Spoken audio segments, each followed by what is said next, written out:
Hi, everyone. Thank you for making it here. Kara, Kristen, wonderful to be joined by you, and really looking forward to this panel. Kara works at Amazon as Chief Sustainability Officer. Can I call it that? VP Sustainability and Chief Sustainability Officer at GM. So this will be a great discussion, intimate group. So I'll definitely leave some time for questions. So think of them and don't be shy. Let's kind of start 30,000 feet. Talk a little bit about how you sort of, when your companies began to think about sustainability goals. Let's go way back to then. Sure. Let's start with you, Kara. Sure, happy to. Thanks everybody for coming over here. It's a nice, cool room, so hopefully we're enjoying that. We've been thinking about sustainability. I think it's in the DNA of Amazon for a long time. I mean, some of the programs really started, we are customer obsessed, so started with our packaging and thinking about reinventing packaging. We had something called frustration-free packaging that goes back over a decade. In terms of reinventing the customer experience to present recyclable packaging, no clamshells, no twist ties, fully recyclable. But I joined the company almost 9 years ago, and that's when we began to formalize some of the sustainability efforts, really around our energy procurement, energy efficiency, renewable procurement, of course looking at our social responsibility as well, and thinking about circularity, and broadly how we think big, to think about all of our products and services and how we do them more sustainably. What has really been fascinating about kind of the path that we've been on with that is taking that customer obsession and thinking about how do we turn every aspect of what we're doing, whether it's in our Amazon Web Services or studios business or retail business, or the products that we make, and thinking about how do we do that in service of the customer, what would they want to see in terms of sustainability, and how do we put our size and our scale to use. So we've been working on every aspect across the entire business, thinking about kind of what big bets that we would make. We love to innovate. We love to think very long-term at Amazon. And so it's been about taking that kind of long-term big bet, which actually works really well for sustainability. Right. And we're going to get into that sort of long-term goal that you guys put out there. Kristen, in a way, GM, it's not just integrating sustainability into your business. It's overhauling the entire business. You guys put a date on it, right? All electric by 2035. Take us to the beginning. Sure.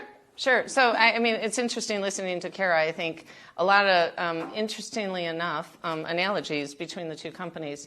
I mean, we've been doing, energy efficiency, water efficiency for decades. I would say, though, kind of maybe the turning point was around 2017, and we set a company vision, Mary and the senior leadership team, around zero crashes, zero emissions, and zero congestion. And I can remember when it came into, the company-wide, it was, well, how are we going to get to zero, right? But zero really is a lofty goal, and everything we do is aligned to that vision. And you talked about when we kind of made our big, bold goals, and that was in January of 21, and we committed to be carbon neutral in our products and operations by 2040, and to eliminate tailpipe emissions from new light-duty U.S. vehicles by 2035, which, as Mary even said on the panel earlier today, no other full-scale automaker has made that commitment, even now. And so it's really, I think, a proud, statement for us, but it really is about transforming the entire industry. Yep. And, whether it's our facilities or, if you look at our carbon footprint, the biggest impact we can have is on our vehicles. The customer usage of our vehicles is 75% of our carbon footprint. So a lot happening to really get us there. And the goals themselves, they are so ambitious. You knew that when you were setting them out. When reality starts to sink in, and I don't know, how do you feel about them at this moment? Because they're noble, they're great goals, but getting there is really challenging, right? Kara, what kind of discussions are had inside of Amazon, even at the highest levels, in terms of how to make this, a huge priority when there's so much going on in the business? Yeah, so we're a data-driven company, and so one of the things that early on I knew we would need to do in sustainability is to collect that information, have the data to allow our operators and our business leaders to operationalize sustainability within their businesses. So you don't just want to set a goal and then go, how are we going to do this? We want to figure out what are the hot spots within the business? What are the ways in which the biggest decarbonization levers that we can pull? So we spent a number of years looking at that and then decided to take a very ambitious goal, which we took in 2019 when we set the climate pledge, and we made a goal to be net zero by 2040 across our global operations. And we also did that as a pledge, because I think really importantly, the conversation internally was not only about how can we lead and inspire at the size and the scale that we were at, but how do we bring others along with us in that, in our value chains, in the industries that we work in, because we cannot go this alone. It's incredibly challenging to do this work. And so you have to do it collaboratively. So we came out and we partnered with Christiana Figueres, who architected the Paris Agreement, and we created the Climate Pledge. And we invited others to join us in that. And we now have over 400 companies that have signed up to that 2040 goal and said, we'll do this with you. We want to share information. We want to learn how to do it. So the conversation internally is with each business unit. If you're a logistics and fulfillment business and you're working on last mile or middle mile, if you're in our aviation business or you're in our web services or retail, how do you think about the partners within that business and driving them towards the same goals? Because we need everyone lined up against this if the planet is going to remain livable. And it's a great point, because you as Amazon can have this goal, but because you work with so many different suppliers and partners and merchants, you have to get them on the program. Absolutely, yeah. Kristen, how have you found that, especially in manufacturing? Yeah, I mean, definitely very similar, challenges. I mean, if you look at, so I said 75% of our carbon footprint was the customer usage of our vehicles. The next biggest piece is our supply chain, which is somewhere, around 18 to 20%. It varies. And so we talk a lot about, we say everybody in, with a focus on the EV at the beginning. But it really is going to take everybody. And so we've done, similar. We have a ESG supplier pledge where we've asked our suppliers to sign on to their own commitments around carbon neutrality and a minimum score around human rights and labor relations we measure through EcoVadis. But the intent being, we can do a lot on our own. We're going to do everything we can, whether it be from charging infrastructure or our manufacturing facilities or our vehicles. But it's really going to take the supply chain to come along with us and really drive that down in the tier 2, 3, 4s, which we know we can't get to on our own. And so it's really exciting to see that progress. In fact, last week we held a joint meeting with, I would say, one of the more traditional ICE suppliers, American Axle, who has now started their own supplier sustainability council. And so we held a conference where we were training suppliers on how to now roll this down into their own supply chain to really just perpetuate and hopefully get this snowball effect in a very positive manner. And why did both of your companies decide to put a hard date on this? Right? It's one thing to say that you're going to do this, but when you put a date on it, you leave yourself open, right, to not fulfilling that, to not stepping up to it. So how did that decision come about? Ours was based in science. So we took a look at the IPCC reporting. I'm laughing because I haven't, yes. Of course, right? Well, I mean, I think for a lot of companies, that's where you have to anchor your work in something.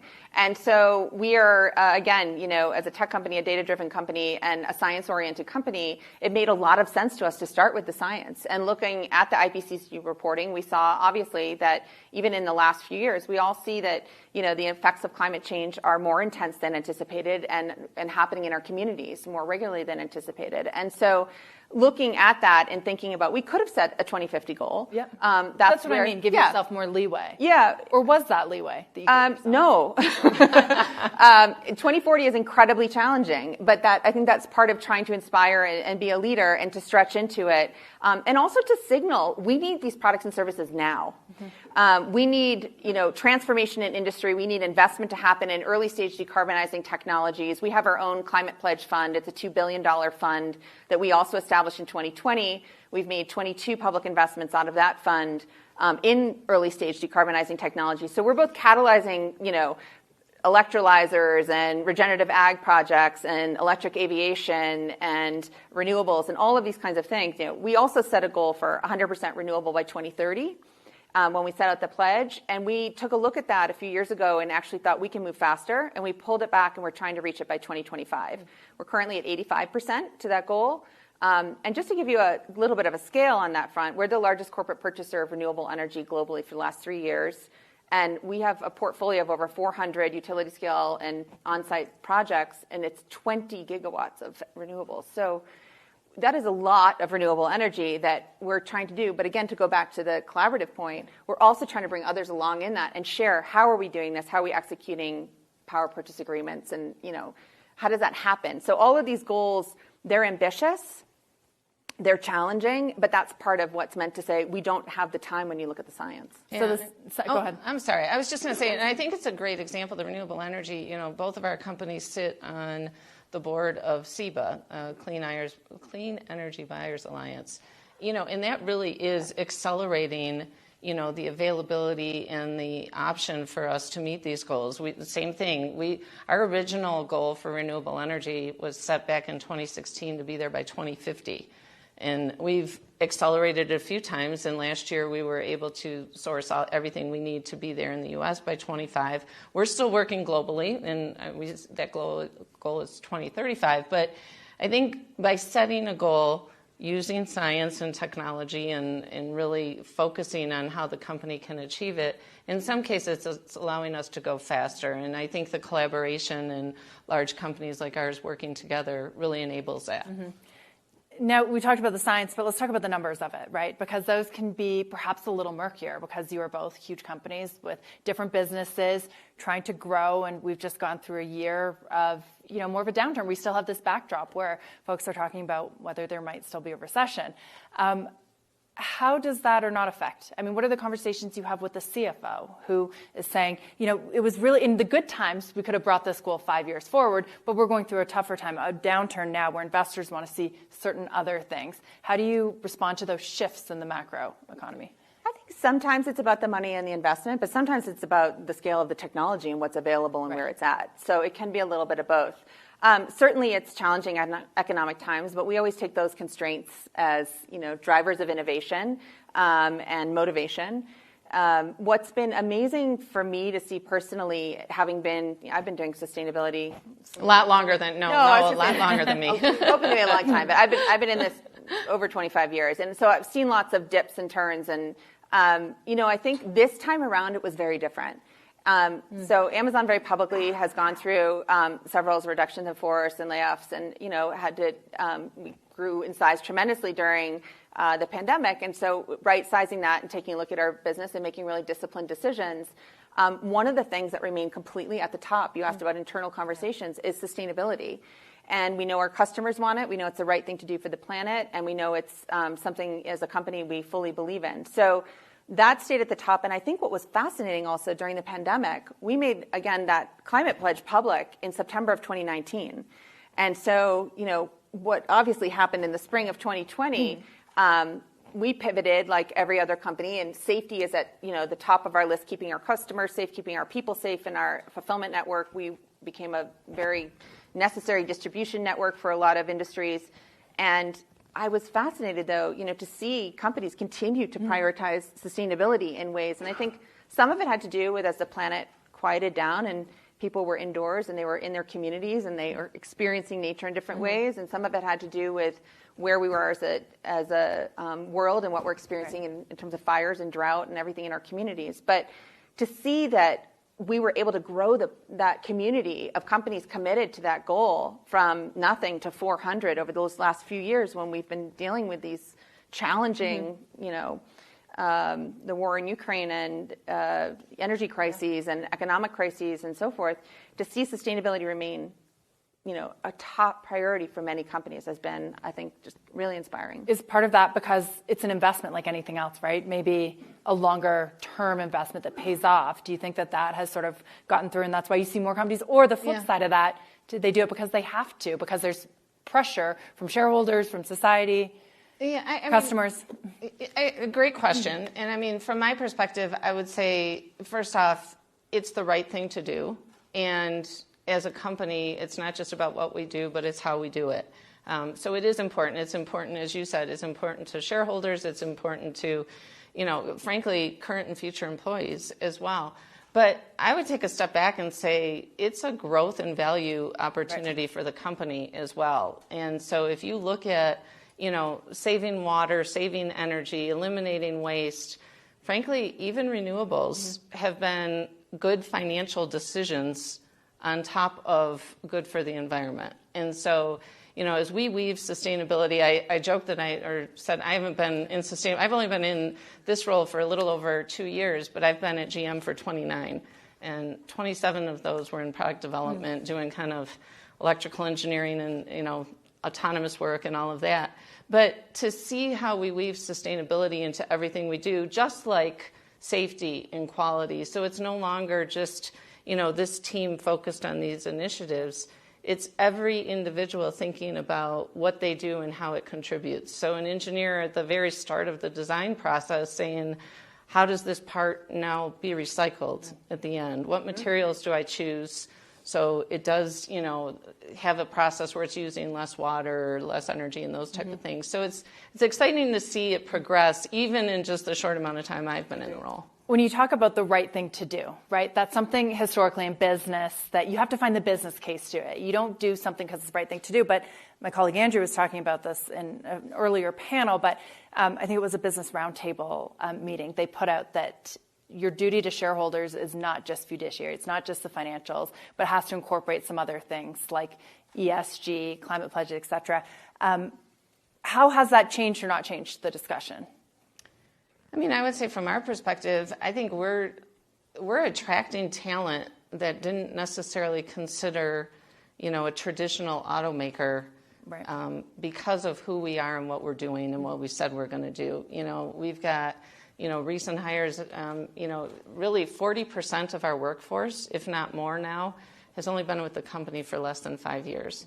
New talent from we just announced our chief communications officer from Google, new head of software from Apple, right? And so really bringing people into the industry that maybe hadn't considered it because of what we're saying and who we are. I think it's that, and it's your social license to operate around the world. Yeah. In many communities, they're, again, experiencing heat indices like they've never seen before, and they're saying, so if you want to grow in those communities and you want to offer your products and services, you want to build more, you have to do that sustainably. Utilizing those materials, I think there are a lot of creative ways where, yes, sometimes there is a premium. Sustainable aviation fuel is one thing I think right now we'd all love to see the cost curve come down on. And some of that, we're going to make an investment early on in order to continue to send that demand signal. But some of these things, you can get very creative and you can save a lot of money. Every time we take waste out of our business, right? Mm-hmm. And we deliver a customer with a product with, no Amazon overbox or no excess packaging, that's terrific for us and it's terrific for the customer. Right. When we build with low, carbon concrete, it's great for everybody. And we're developing those products and services by, demanding more availability and more scale of. Right. I found it interesting. We were talking ahead of this, and you said don't hesitate to do the 1 day or 2 day shipping because in some cases, does anyone avoid 1 or 2 day shipping because they think they feel guilty about it or something? A few hands. Well, you can debunk that. Yeah, it's one of those things. When you work at Amazon, people love to talk to you about their packages and their shopping and their delivery. Our problems. Yeah. And I find a lot of times people will say, oh, I'm really into sustainability, so I always delay the shipping. And I say, please don't. And that's like a counterintuitive moment for folks. Our same day and same day shipping are our lowest carbon options, which is interesting. Right? So a lot of people think the speed at which we're delivering must be, because it's so speedy, because we can get something to you that fast, it must be bad. Turns out that's the best thing you can do, because what that means is you're choosing localized inventory already. So our system has already optimized for that inventory of that product, that if you're choosing it to be delivered fast to you, it's close to you, then I'm not putting it on an airplane, right? I'm having an e-bike or a Rivian van or a walker or a Bright Drop. Or, yes. I'm working on her. A what? Our Bright Drop vans. Oh, okay, yes. Yeah, we're doing sustainable transportation to get that to you. So a lot of what's interesting about some of these things, and that was part of our ramp up in that data collection. That was something my team didn't know until we went deep into the data and we started looking at it and going, is this right? this is really an interesting finding. Yeah. And so the more we discover things like that, or we can talk about them, or we can go in and work with our supply chain inventory optimization teams and say, hey, have we thought about where we're building, and can we build closer to rail, and can we move inventory in places that then make the transport, which is a big carbon lever, more sustainable? Those are great things to play with in the algorithms in the back end of the company. So the renewable energy stuff is important, and getting the electrification of fleet, incredibly important. We're loving to see all those vans on the road. But having those interesting things, when I can talk to a software developer engineer and I can say, your day-to-day job is incredibly important, and if you can really go in and deep dive on the algorithm and we can make a change about how we place inventory, that's like a whole paradigm and mental model shift for people that's so exciting. Kristen, what do you think is maybe one of the big misconceptions about GM and its sustainability? Oh, a good question. I would say that we're old and slow and traditional. And I think people don't understand or appreciate the technology and innovation that happens every single day in everything we do. I mean, we're a company that's been built on innovation, but the technologies that come out, I mean, whether it's the autonomous work that we're doing, advances in safety technology, battery technology. And so I think sometimes because we've been around for as long as we have, people think we're slow or we're old. And in reality, I think we're setting the bar on innovation like you wouldn't believe. Okay, let me throw another, I don't know if it's a misconception, but you can clear it up for us here. There's sometimes complaints that Amazon has misleading carbon accounting, that you're just buying credits to offset or planting trees, and this isn't really a true way to do it. So how do you respond to that? We don't utilize offsets in our carbon footprint, so that's clear. We publish our carbon methodology. We've been publishing our carbon footprint for many years. We have it externally assured. We comply with the Greenhouse Gas Protocol.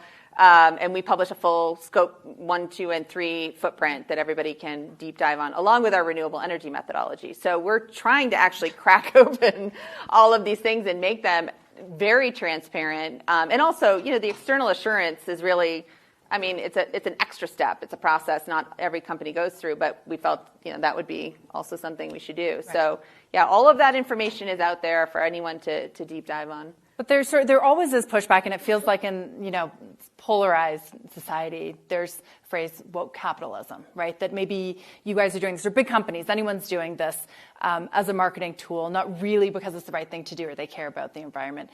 Does that affect the way you run your business, or is that noise? Do you consider that noise? And Kristen, maybe you first. I mean, for me, I would say it's noise. I mean, we set this, this vision around 000 back in 17. We set the big goals in 21, and nothing's changed. I mean, our portfolio, you can see, we've said we're going to transition our entire portfolio, and that's everything from, an Equinox, which is a great family vehicle, to, a full-size Silverado EV, to a Hummer supertruck EV. And I think our actions continue to show that we're committed.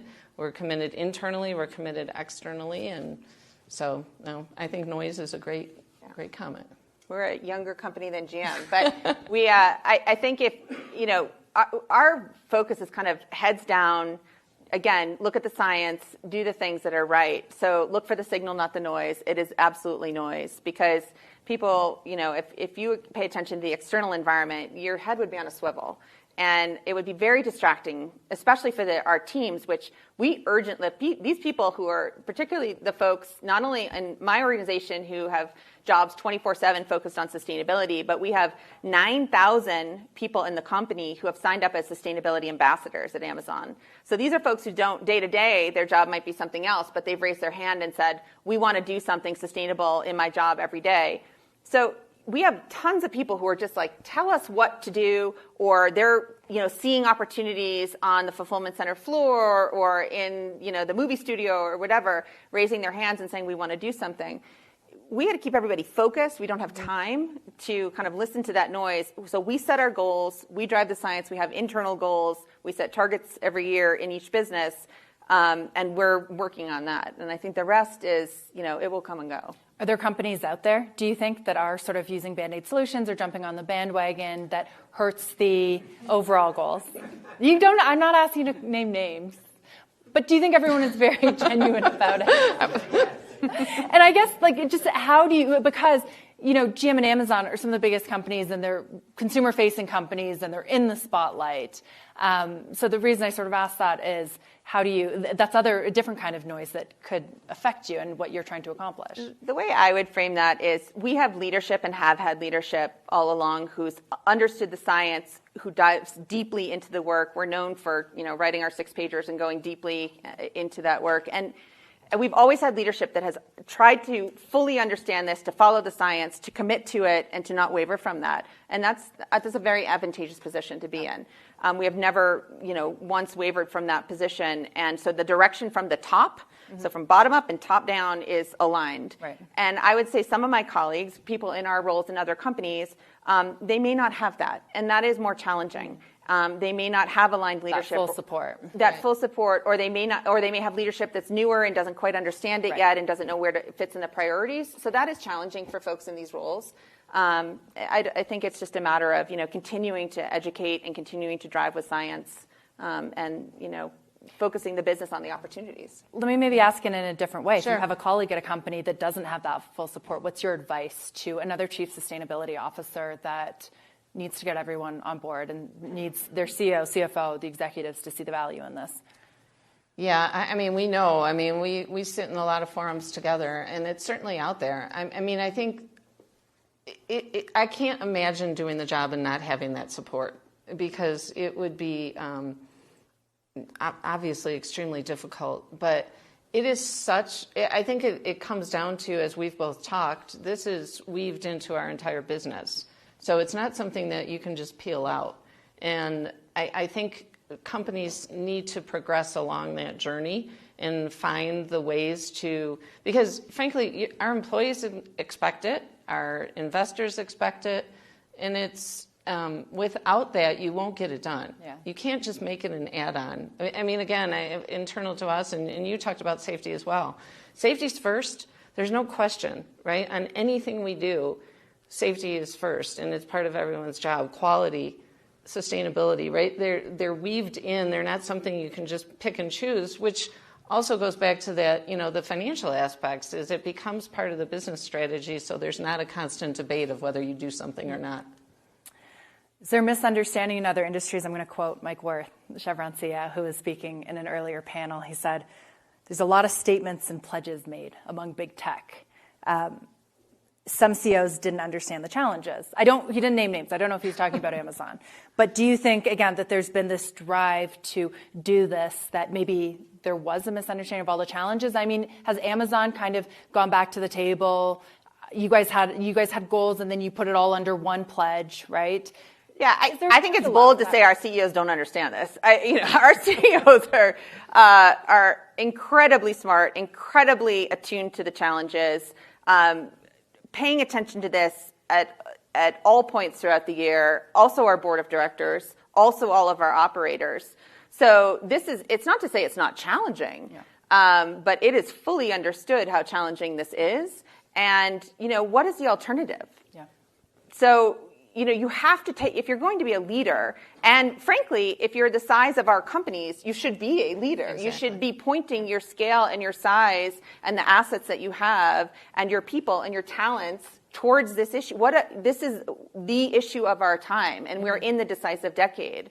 So you should be pointing your resources toward this, and they fully understand it. And that is not to say we know how everything is going to happen and we have the solutions. We don't. We've already been clear about that.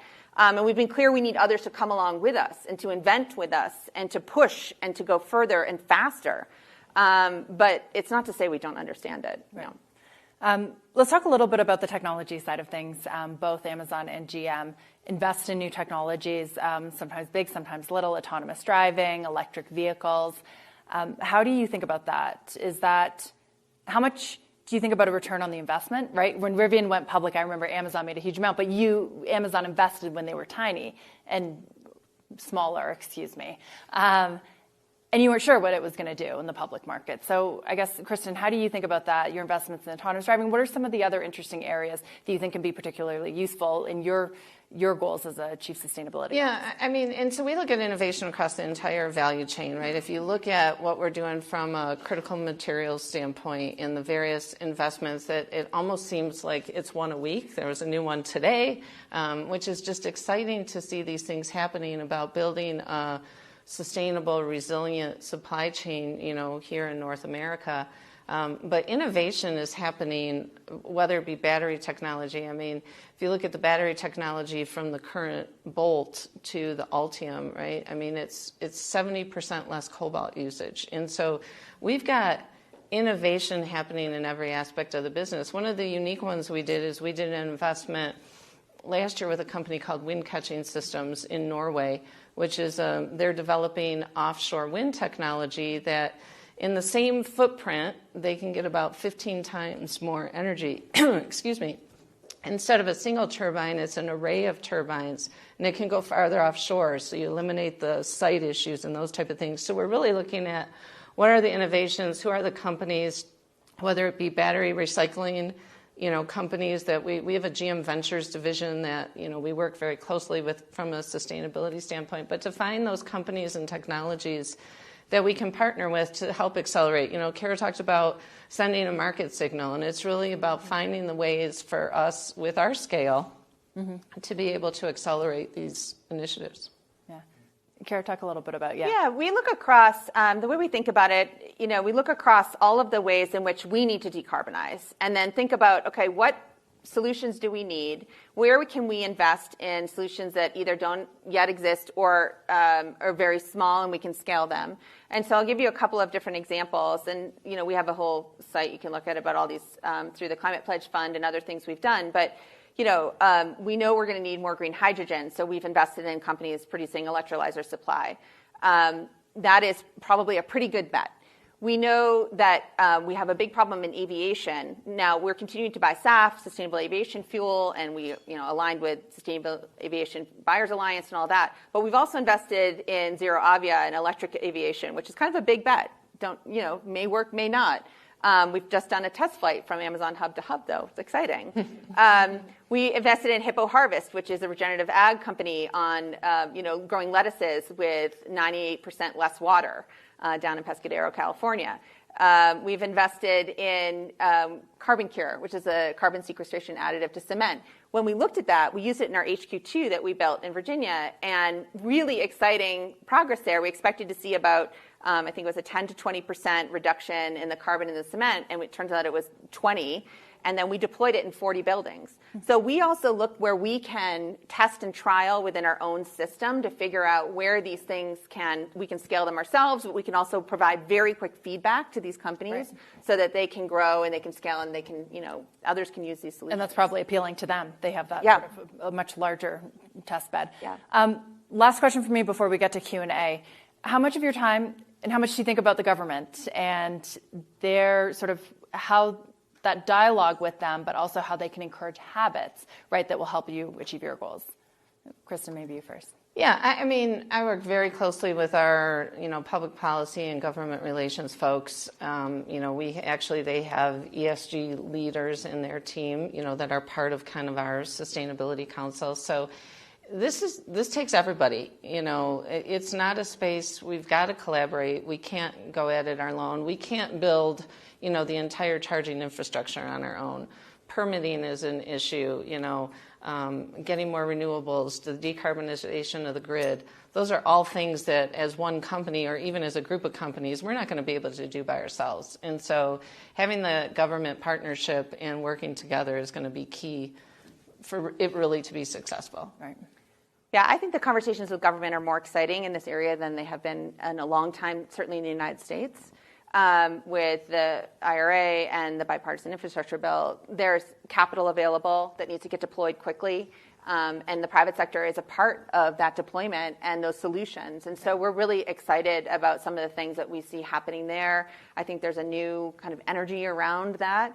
And government, just to build on what Kristen said, there's a a lot of this is things that need to change in cities and things that need to change in urban areas and greening of grids. And those are policy changes that need to get enacted so that we can all continue to do the things we want to do and to decarbonize with that kind of big push behind. And I would say make sure that happens in a just transition. Right. So make sure that the communities that are most affected by some of these issues receive, healthier air and, better living conditions first, because I think that's very important as we deploy all of these things. Are you both encouraged that this has become a real priority for policymakers? And are you saying that has shifted over the last decade, 5 years or so? Yeah, absolutely. For sure. Yeah. Great. Let's open it up for Q&A. Get some microphones roaming. Hi, it's John Mennel from Deloitte. Good to see you both. 2 questions. One, I guess mostly to Kara, both of you. What's still hardest that you haven't been able to crack yet? You mentioned aviation, and maybe that's it, or is it a waste stream that you're trying to deal with? But what's still kind of hardest on your agenda? And Kristen, same question for you, but I'd also love you to talk about the Tesla charging deal, and does that trickle down into your Scope 3 estimates, and does that just accelerate your roadmap for EVs, and how does that work? I think just to build on it, aviation certainly difficult, middle mile, also difficult, line haul trucking, kind of those bigger solutions. And then, maritime. So we've got some great partnerships there with the Zero Emission Buyers Alliance and Zemba. But, changing port infrastructure, that's a huge beast of, a thing to tackle. We want to be a driver of that. We want to see, more sustainable maritime operations, but things like that are large infrastructure projects in the built environment, in maritime and aviation and middle mile. Those are some of the biggest, heaviest carbon areas for us, and also probably some of the hardest to change. Yeah, I mean, from a total infrastructure standpoint, it's decarbonizing the grid. I mean, in order for us to be zero emissions, we need to charge with green energy. So that's the biggest. Electrifying my paint ovens is probably the next one, but it's a small piece of the pie, but it's the one that we don't have a good solution for yet. As far as the North America charging standard, it's really, when you look at it, of how do we provide the best experience for our customer, right? And so we've got access today. I think the number's around 13,000. Charging stations that are available for GM customers through your app to be able to identify where to go. This gives them another 12,000 more. And so it really is, and, as an engineer, I can talk about standards for a long, long time, whether you want to talk Federal Motor Vehicle Safety Standards in the U.S. and how that applies across the globe and everything else, right? But having one standard to design to is a huge advantage for the industry. And so, when you look at this as what it does for the customer, but what it does for, the rest of the industry, I think it's a win-win. Right over here. Hi, Greg from Aspen. I'm curious from both of your companies on the role of autonomous vehicles, whether it's autonomous cars or package delivery, and kind of how you view that playing into sustainability and decarbonization, or if that's just a completely separate thing that doesn't really equate. I can go first because mine's quick. It's not really a part of at least my team's focus at this point. It's so small for us. I mean, there's some sidewalk robots, and Zooks, but I mean, compared to our network, it just isn't a factor at this point. So I don't know yet. Probably is the answer. Is that a belief that it's still too far off? I would say personally, I don't know. So probably somebody with more knowledge. I'm going to take her for a ride in an Origin out in San Francisco. First off, I mean, all of our AVs, our autonomous vehicles, are EVs, right? So I think it certainly plays into our overall sustainability initiatives, but it's much bigger than that, right? It opens up transportation to people that maybe don't have it today. We are 100% gated by safety. And it's super exciting to see, real driverless rides, full level 4 autonomy happening in some of the most complex cities. You can take one. It's very creepy. In San Francisco. Have you been in one? I haven't been in one, but all right, I've we're seen gonna them. get you I'm in dying. one. I'm on the wait list. I see them in Seattle too. All right, we're going to get you in one. Because and a lot of people talk about it. It's the first, maybe 15 seconds or so where you're like, this is really odd. And then all of a sudden you're on your phone. It's really surreal. I mean, and I will say it 100 times, but we are gated by safety. All of our data that we do with regulators and everybody else. I mean, we're offering customers driverless rides out there, and it's an incredible future to think about what it can do. When you think back to our vision of 0, 0, 0, right? 0 crashes, 0 emissions, 0 congestion, and the congestion piece. The one commodity or one precious thing we all have is time, and to give people any time back is a huge win. And what it could potentially do from a safety standpoint, and what congestion does for emissions, right? They all play together. So I'm extremely optimistic and extremely excited at how much we've been able to scale and roll out in the additional cities. I thought of another question. Any more? Maybe I'll ask one last one if there aren't any. Please.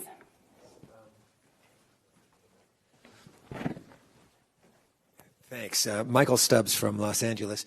As a consumer, and I am a consumer, I am encouraged by what I'm hearing from you guys, you ladies.